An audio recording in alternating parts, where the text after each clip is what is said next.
Glória a Deus, aleluia, louvado seja o nome do nosso Senhor e Salvador Jesus Cristo. Eu quero saudar a todo o povo de Deus, você que está aí na sua casa, com a paz do nosso Senhor e Salvador Jesus Cristo. Que Deus abençoe sua vida. Estamos aqui para mais uma lição da Escola Bíblica Dominical, lição 5. Nós vamos fazer primeiro uma oração e que Deus venha nos assistir, nos abençoar nesse dia.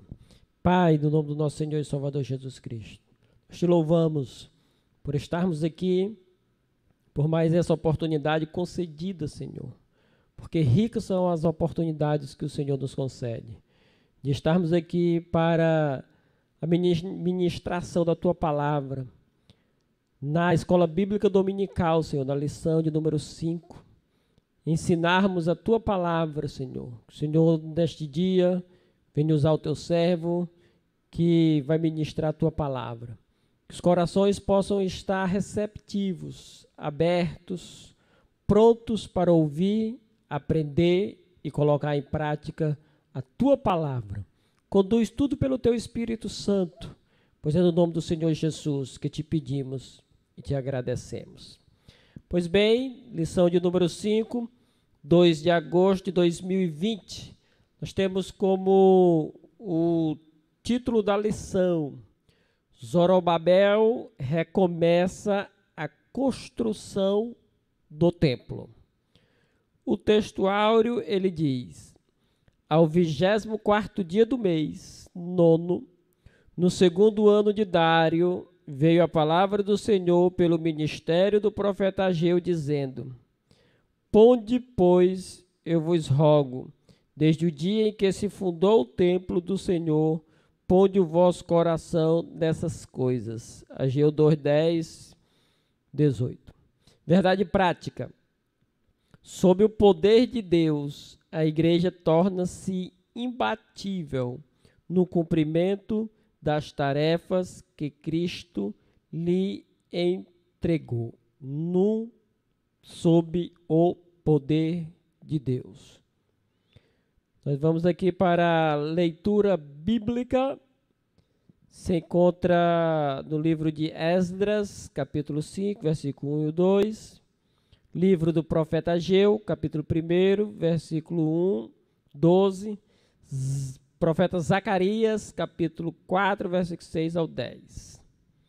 Diz assim a palavra do Senhor: e Ageu, profeta, e Zacarias, filho de Ido, profeta, profetizaram aos judeus que estavam em Judá e em Jerusalém, em nome do Deus de Israel, lhes profetizaram. Então se levantaram Zorobabel, filho de Sealtiel, e Jesua, filho de Josadaque, e começaram a edificar a casa de Deus, que está em Jerusalém. E com ele os profetas de Deus que os ajudavam. No ano segundo do rei Dário, no 6º mês, no 1º dia do mês, veio a palavra do Senhor pelo ministério do profeta Ageu a Zorobabel, filho de Sealtiel, príncipe de Judá, e a Josué, filho de Josadaque, o sumo sacerdote, dizendo: então ouviu Zorobabel, filho de Sealtiel, e Josué, filho de Josadaque, sumo sacerdote, e todo o resto do povo, a voz do Senhor, seu Deus, e as palavras do profeta Ageu, como o Senhor, seu Deus, o tinha enviado, e temeu o povo diante do Senhor. E respondeu e me falou, dizendo: esta é a palavra do Senhor a Zorobabel, dizendo: não por força, nem por violência, mas pelo meu espírito, diz o Senhor dos exércitos. Quem és tu, ó monte grande, diante de Zorobabel? Serás uma campina, porque ele trará a primeira pedra com aclamações. Graça, graça a ela. E a palavra do Senhor veio de novo a mim, dizendo: as mãos de Zorobabel têm fundado esta casa, também as suas mãos a acabarão, para que saibais que o Senhor dos exércitos me enviou a vós. Porque quem despreza o dia das coisas pequenas, pois esse se alegrará vendo o prumo na mão de Zorobabel. São os 7 olhos do Senhor que discorrem por toda a terra, que discorrem por toda a terra. Amém? Louvado seja Deus. Então, para essa lição, a lição de número 5, Zorobabel recomeça a construção do templo. Quem foi convidado para ministrar é o nosso amado irmão, querido e muito amigo, o presbítero Jussier, mestre na palavra do Senhor. Presbítero Jussier, já com a oportunidade, que Deus abençoe e lhe conceda a inspiração e a graça.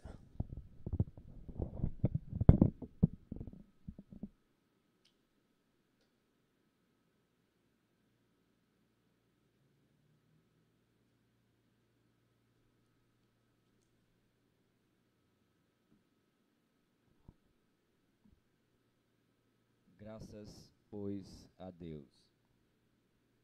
Glória a Deus. Falta só um sonzinho aqui, né? Glória a Deus. Nós estamos felizes pela EBD, né? Eu costumo dizer que nós, da Assembleia de Deus, né, no Brasil, nós temos a felicidade de ter a escola bíblica dominical aos domingos nas congregações. E é uma segurança para todos nós, né, que aprendemos da palavra do Senhor. E nesse momento, feliz, mais uma lição. A lição anterior já foi falado, muito bem ensinada pelo presbítero Valdeci, a lição 4, dizendo que a obra do Senhor enfrentou oposição.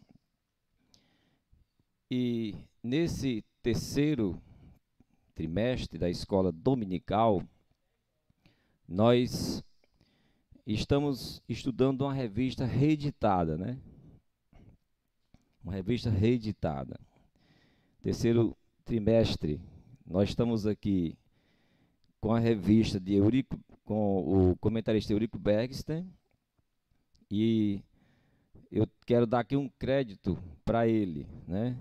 Fiz aqui uma pesquisa sobre esse missionário finlandês.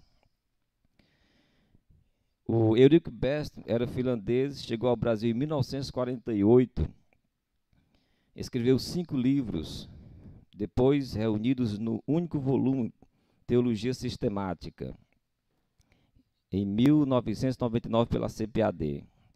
Escreveu quase 1000 sermões e 35 comentários de EBD. Inclusive, um desses comentários é esse, desse terceiro trimestre, nós estamos com a revista reeditada. Seu ministério durou 65 anos, pois aceitou a Jesus aos 17 anos e foi consagrado ao santo ministério aos 20. Se ocupava de prolongadas orações, chegando a desmaiar por 3 vezes. Em seus últimos dias, teve os cuidados de sua filha, por nome Ula, que afirmou acerca dele: o maior homem que já conheci. Faleceu aos 85 anos de edemia pulmonar. Aqui é um crédito que a gente tem de Eurico Bergsten, que está aqui com essa ocupação do terceiro trimestre da EBD. Há 27 anos atrás, em 93, havia sido lançada essa revista, e agora, nesse período de pandemia, de dificuldades, a Casa Publicadora da Assembleia de Deus, achou melhor reeditar para ajudar os santos nessa tão difícil realidade que estamos todos passando. Mas a lição que nós temos o propósito de estudar é a lição 5, como já foi aqui dito pelo presbítero Valdeci, e o assunto que é trazido aqui por Eurico Bergsten é: Zorobabel recomeça a construção do templo. Nós estamos estudando livros históricos, ou fatos históricos. A Bíblia registrou, né, para que tempos futuros, como agora, em 2020, pudéssemos ver o que Deus fez lá nos dias passados, para que a gente entenda que Deus não mudou, Ele permanece o mesmo Deus. Ele age da mesma forma como no passado. É por isso que o apóstolo Paulo vai dizer que tudo quanto foi escrito para o nosso ensino foi escrito, justamente para que tenhamos confiança e consolação das Escrituras. E esses livros, de onde o texto que o presbítero Valdeci leu, de Esdras, capítulo 5, versículo 1 e 2, Ageu, capítulo 1, versículo 1 e 12, Zacarias 4, versículo 6 a 10, é onde está fundamentado esse assunto de hoje. Zorobabel recomeça a construção do templo. E os objetivos da nossa aula hoje são 3. Geralmente nas lições temos 3 objetivos específicos, que se diga. E o primeiro, o objetivo é mostrar como Deus levantou os profetas Ageu e Zacarias para incentivar o povo a reconstruir o templo. No 2, saber que o ministério profético é uma prova da manifestação de Deus. E o terceiro, explicar o ministério profético à luz da Bíblia, claro. Nós não temos argumentos nem conceitos de homens que possam atender a Bíblia. Somente as Escrituras poderá falar dela mesmo. E já na introdução, nós temos aqui o comentarista aqui, dizendo assim: nesta lição estudaremos como Deus, depois de a construção do templo ter ficado parada por 15 anos, enviou socorro através do ministério de 2 profetas, Ageu e Zacarias. Eu tenho uma palavra aqui, logo, também na introdução, acerca desse importante assunto. O dom de profecia na dispensação da graça, conforme a instrução dada por Paulo aos irmãos da cidade de Corinto, tem tríplice função: edificar, consolar e exortar. Aqui fica a pergunta que não quer calar: edificação, consolação e exortação de quem? Mas a resposta é clara pelo contexto no ensino paulino da igreja, o corpo de Cristo na terra, conforme está registrado pelo apóstolo no capítulo 14, versículo 3 e 4 da primeira carta aos Coríntios. O apóstolo se detém a ensinar aqueles irmãos que quando falamos em língua, falamos a Deus, mas quando falamos em profecias, falamos aos homens. Ele também recomenda a busca dos dons espirituais, principalmente o dom de profecia, como está no versículo 1 do capítulo 14 da primeira carta aos Coríntios. Dessa forma, percebemos o ensino paulino da importância dada pelo apóstolo ao dom de profecia. Ele sabia que a profecia consolaria a igreja em tempos difíceis, a edificaria na pessoa de Cristo, a rocha eleita, e a exortaria quanto ao pecado, para que a mesma se mantivesse pura, sem mácula, nem rugas, até a consumação dos séculos, quando seria arrebatada desse mundo vil, como está em Efésios 5, 27, primeira carta de Pedro 1 e 6. Aqui nós já temos aqui uma fala da introdução, que a profecia lá, ela acontecia de uma forma outra. E que agora na nova aliança, na dispensação da graça, nós temos também uma forma outra, mas com o mesmo Espírito. O Espírito que usou os profetas na forma lá, no período de Zorobabel, na reconstrução do templo, é o mesmo Espírito que hoje a igreja tem como dom de profecia para a edificação, exortação e consolação, como já foi dito aqui, do corpo, do todo. Agora a forma é bem outra. Quando falamos a palavra em profecia, edificamos o todo, a igreja, o corpo. Significa dizer que agora estamos ainda mais assistidos pelo Espírito Santo, porque agora, na forma de dom, fala a vontade de Deus diretamente no coração do cristão, daquele que aceitou a Jesus, daquele que agora vive a fé que lá viviam naqueles dias, nos dias de Zorobabel. É a fé dos santos. É até recomendado pelas Escrituras que devemos batalhar pela fé que uma vez foi dada aos santos.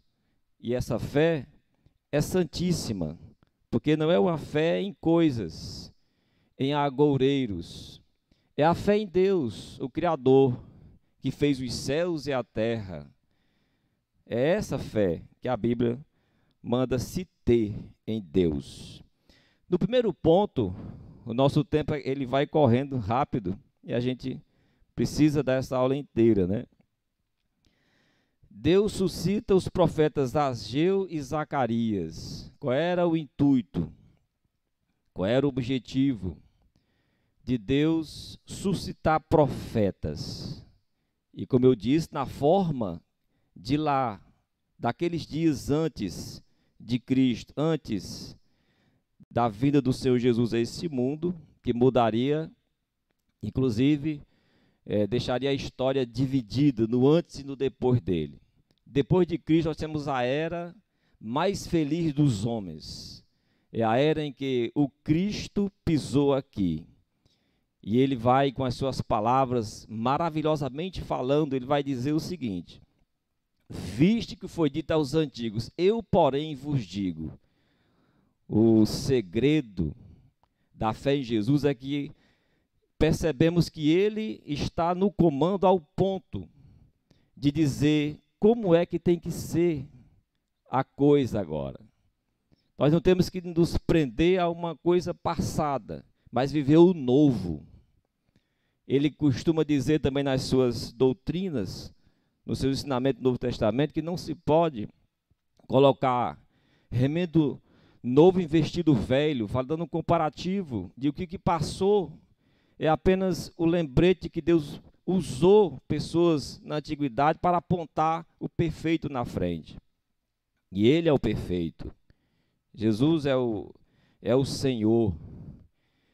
E ele vai dizer isso quando diz que Davi, pelo Espírito Santo, disse o Senhor ao meu Senhor. Ou seja, ele reconhece que Cristo, ele, falando para aquelas pessoas nos seus dias, ele se manifesta como o Deus, o Senhor, que era adorado. Na mesma essência, é lógico. Os profetas Ageu e Zacarias tinham a mensagem diretamente do Senhor. Uma mensagem seria específica ao líder do povo, o governador de Judá, Zorobabel. Outra para o líder religioso, o sumo sacerdote Josué. E uma outra para o povo. No tocante à mensagem do profeta Ageu, esse recebeu ordens de profetizar por 3 vezes, todas no período do 2º ano do reinado de Dário, ou Dario, né? Que viveu 550 a.C. e morreu em 487 a.C., sucedido pelo Artaxerxes. A primeira profecia ocorreu no 6º mês, como está em Ageu 1:1. Essa foi direcionada a todo o povo que não estava reconstruindo a casa do Senhor. O povo afirmava que ainda não era o tempo de construir a casa. Por esse motivo, o profeta adverte ao povo na profecia do Senhor que eles estavam vivendo desprovidos da bênção do Senhor em suas realizações, pois plantavam, mas colhiam pouco, trabalhavam, mas recebiam o salário em saco furado, comiam, mas não se fartavam, bebiam, mas não se saciavam, se vestiam contra o frio, mas não se aquentavam, se aqueciam. Essa primeira profecia era corretiva para que o povo reconstruísse a casa do Senhor e não aplicasse o coração aos seus interesses. Na primeira profecia, o profeta chegou trazendo à memória que o povo se esqueceu do culto. O templo era o culto. A gente, no século 21, se a gente esquecer de cultuar a Deus, e quando eu falo de cultuar a Deus, eu estou nas palavras de Jesus, que é quando você cultua a Deus em espírito e em verdade.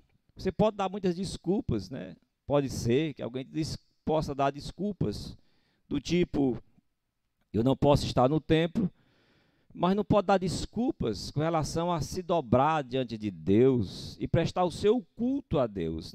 Não tem essas desculpas, porque aí pode ser no quarto, fechando a porta, pode ser no culto doméstico, pode ser no trabalho, ao falar de Jesus para as pessoas. Que culto maravilhoso não seria?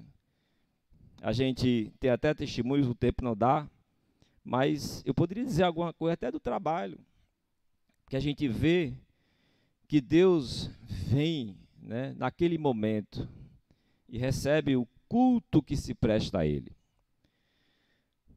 A segunda profecia do profeta Ageu veio a ele no 7º mês do 2º ano do reinado de Dário, como está em Ageu 2:1.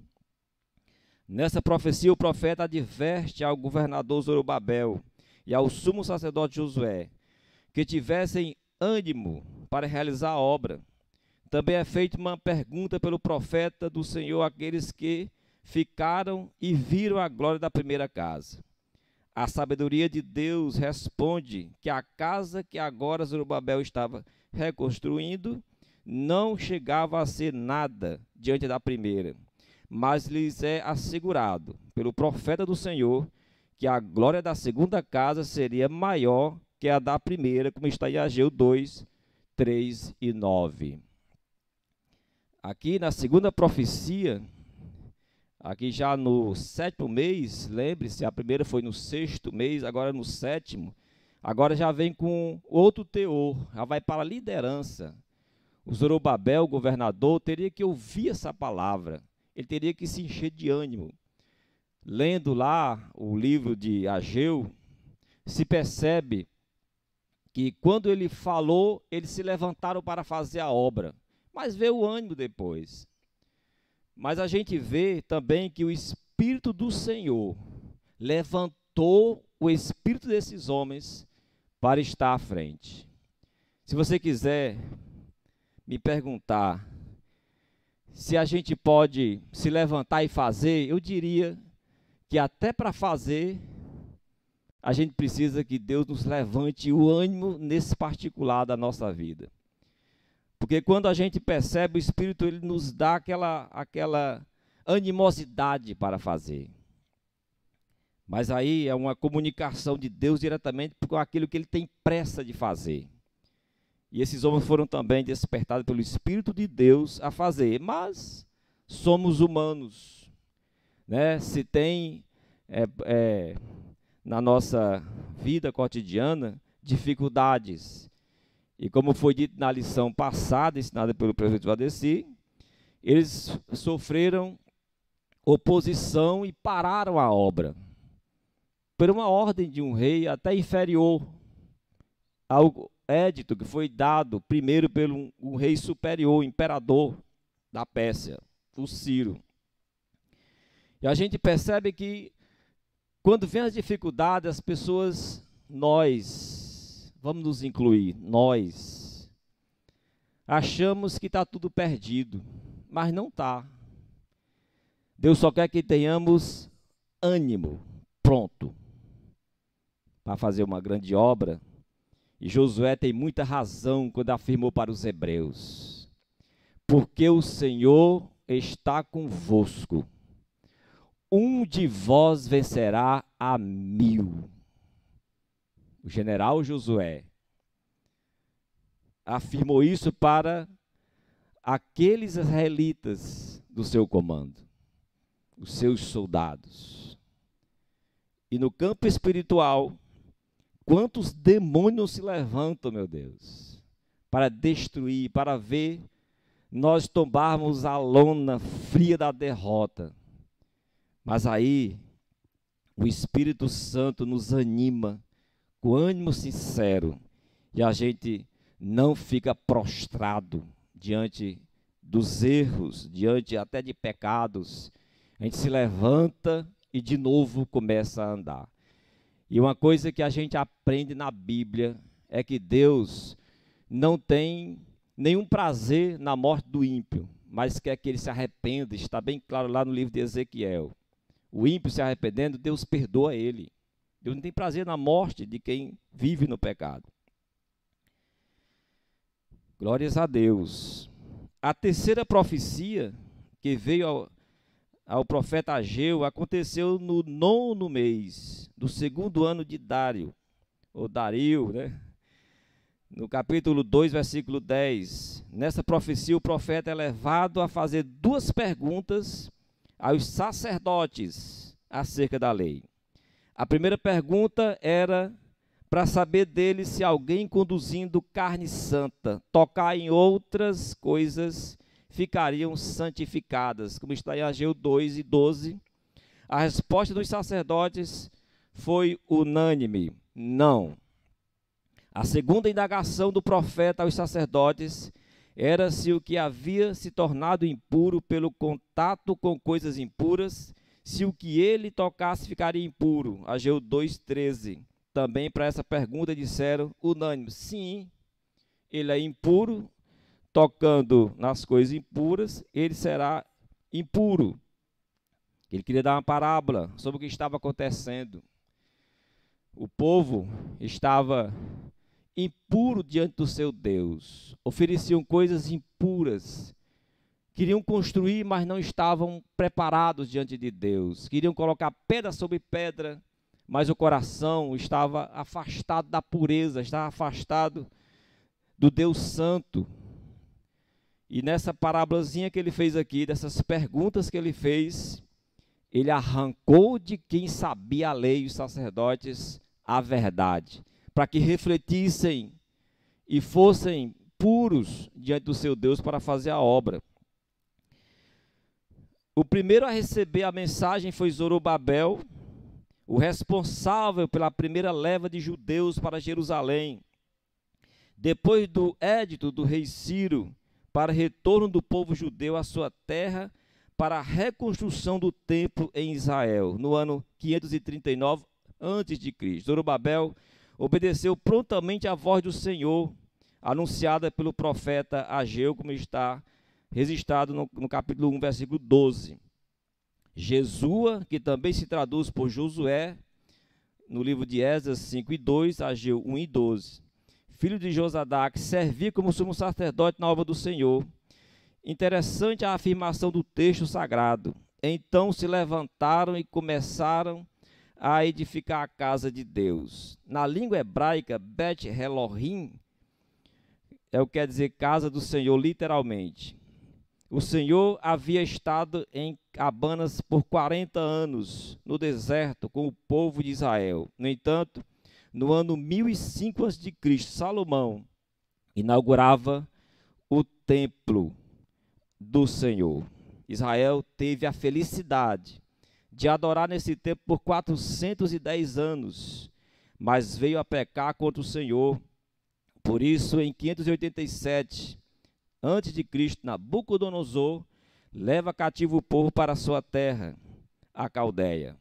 Na lição de hoje estamos estudando o retorno dos judeus à sua terra por édito do rei Ciro, da Pérsia, que viveu entre os anos 559 a 530. O édito de Ciro foi inquirido pelo rei em 539, sobre a construção do templo.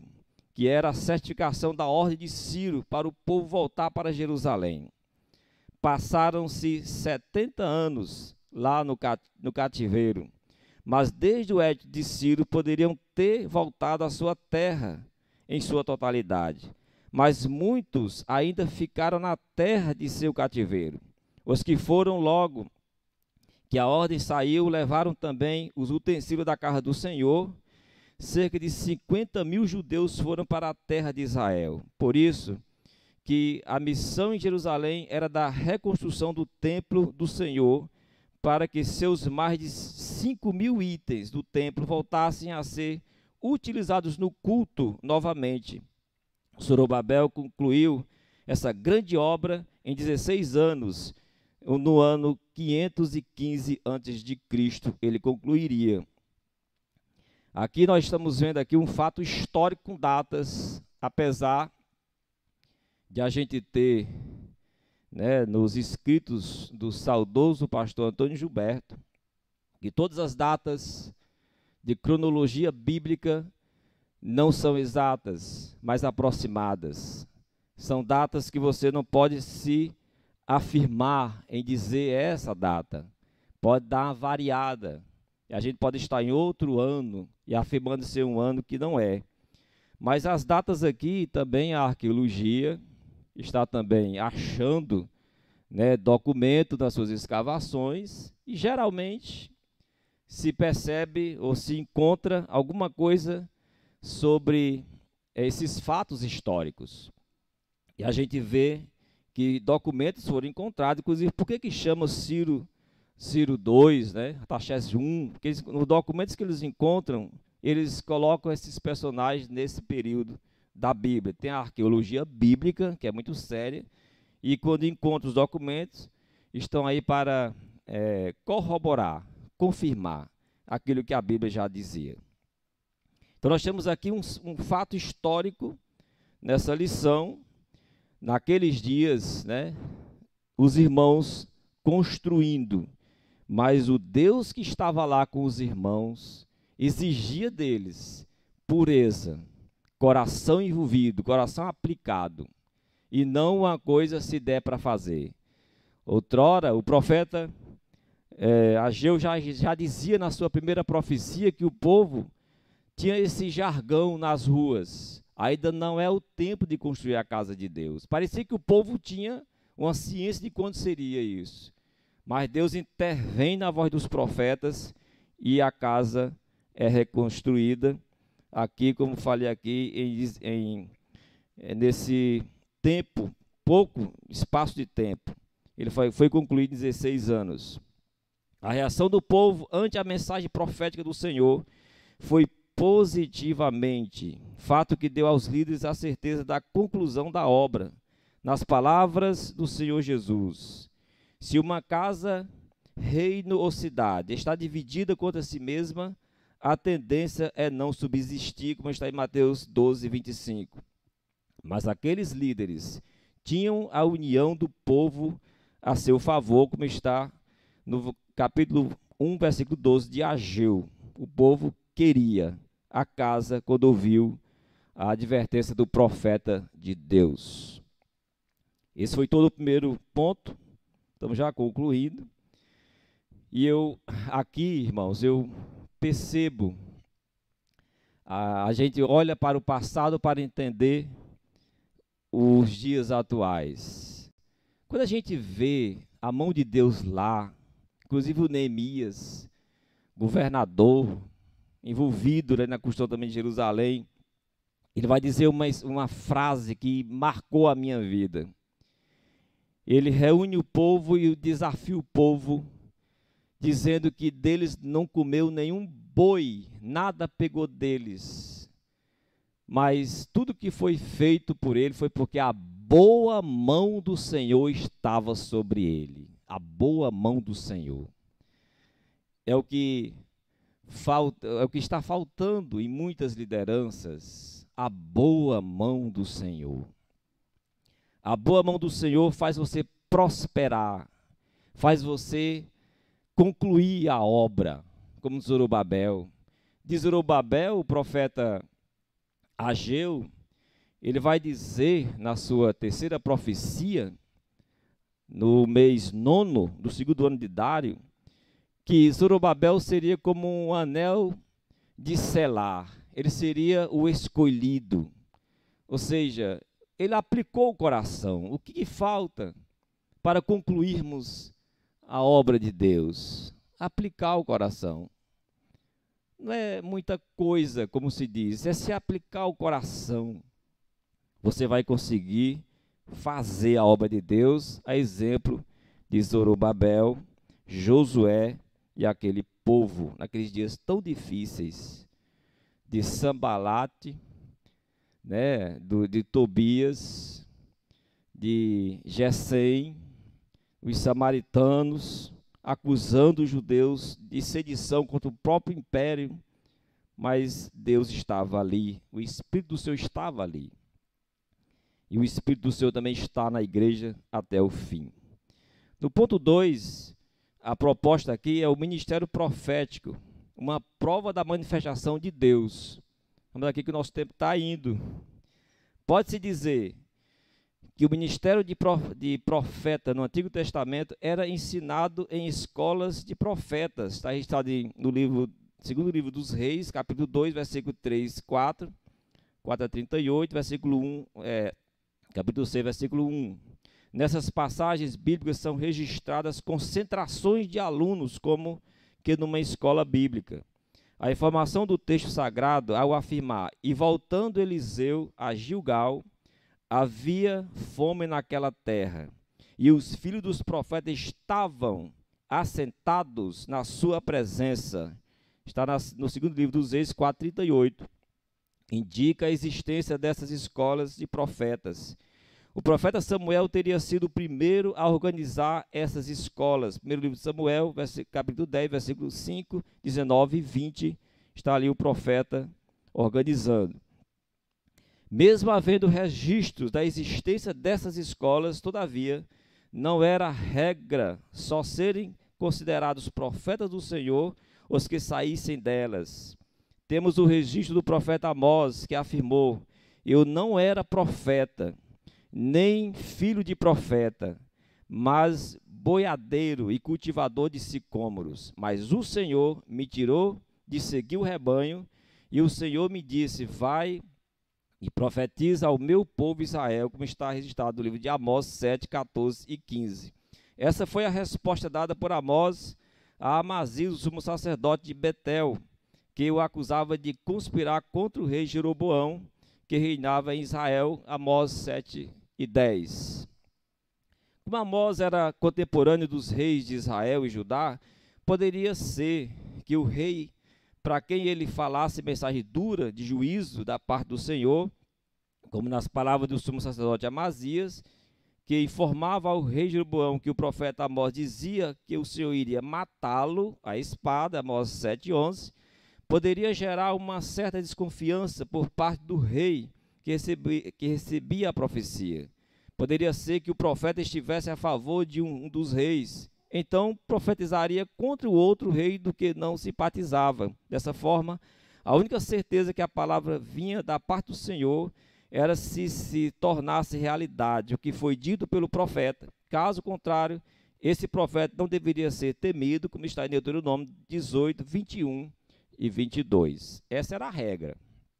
Profetizou, é da parte do Senhor, então vai se cumprir. Não se cumpriu, esse profeta não deveria ser temido.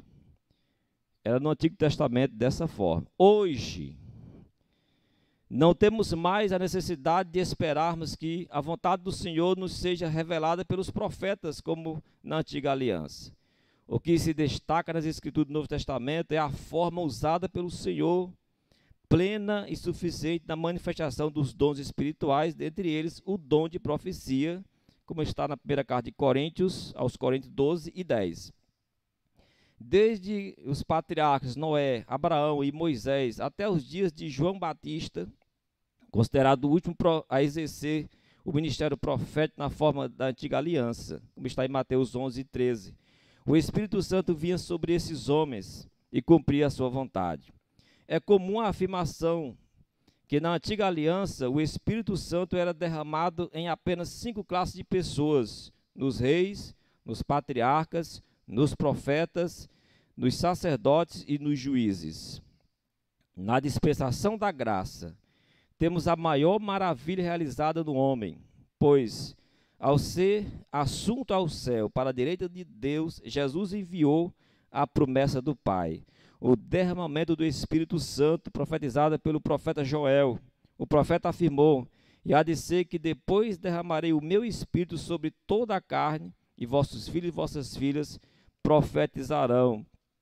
Os vossos velhos terão sonhos, os vossos jovens terão visões. E também sobre os servos e sobre as servas, naqueles dias derramarei o meu Espírito, em Joel 2, 28 e 29. Essa promessa está se cumprindo até os dias de hoje, pois com base na promessa de Jesus, de que estaria conosco até a consumação dos séculos, pode-se compreender que o derramamento do Espírito Santo será até o dia do arrebatamento da igreja.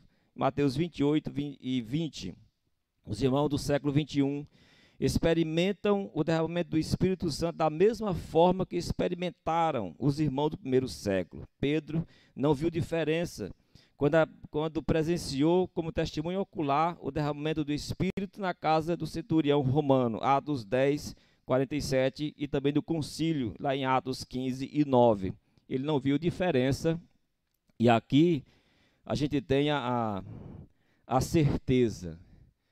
Como eu disse no começo, estamos na melhor época, a época em que Jesus é o Senhor. E eu vou citar aqui o que o escritor aos Hebreus diz. Tendo Deus falado de muitas formas aos antigos, nos falou desses últimos dias pelo Filho. Continua falando. Terceiro ponto, para a gente já encerrar. O ministério de profeta à luz da Bíblia. Quando olhamos para o Antigo Testamento, percebemos a presença dos profetas como sinal de que o Senhor estava com o povo. Era segurança para o povo de Israel. No entanto, quando em Israel não havia profetas, caiu em pecados, principalmente os de idolatria. Os profetas eram para Israel a voz de Deus contra o pecado. Eles madrugavam para fazer isso.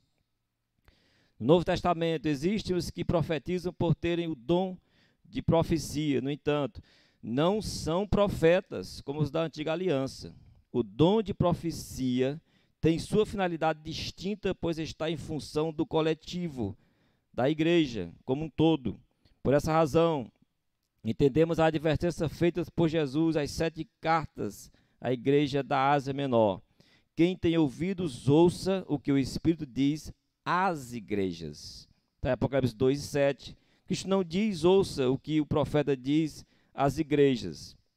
O Senhor Jesus Cristo é o único profeta que nos fala ontem, hoje e eternamente, como registrou o escritor aos Hebreus no seu livro, capítulo 8, versículo 13. Corri aqui para a gente não deixar de ver toda a lição. Nas minhas palavras finais, o que é que eu poderia ainda dizer? A glória da segunda casa será maior do que a primeira. As profecias do Ageu.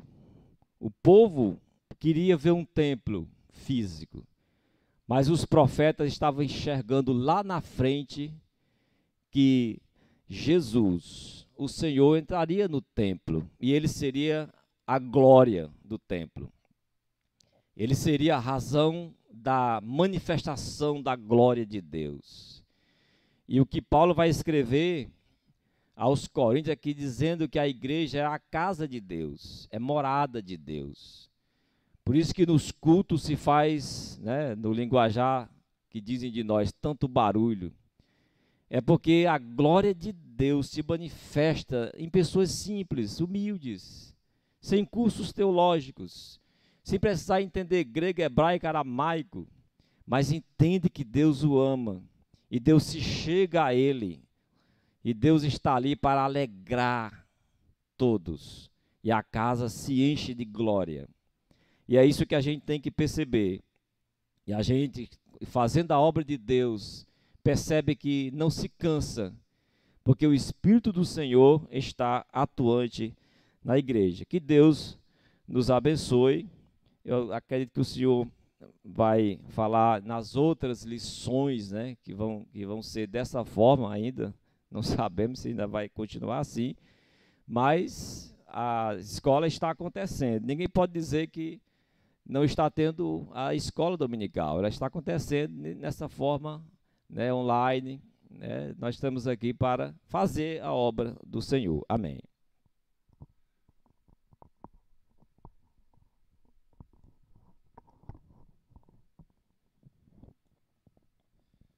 Glória a Deus. Glória a Deus, aleluia, louvado seja o nome santo do Senhor. Uma ótima aula ministrada aqui pelo presbítero Jussier. Nós já vamos fazer uma oração para concluirmos a EBD, Escola Bíblica Dominical. Queremos agradecer ao presbítero Jussier por ter vindo e ter nos ensinado aqui a palavra de Deus nessa lição maravilhosa. Vamos agradecer também ao nosso pastor presidente, pastor Moacir, ao nosso co-pastor aqui na sede, pastor Osias Alves, que nos confiou a nós apresentarmos a EBD neste dia. Que Deus abençoe. Deus abençoe toda a escola dominical do campo de Messejana, todos os supervisores, todos os superintendentes e professores da Escola Bíblica Dominical do campo de Messejana, da EADM. O nosso abraço, nossa paz do Senhor.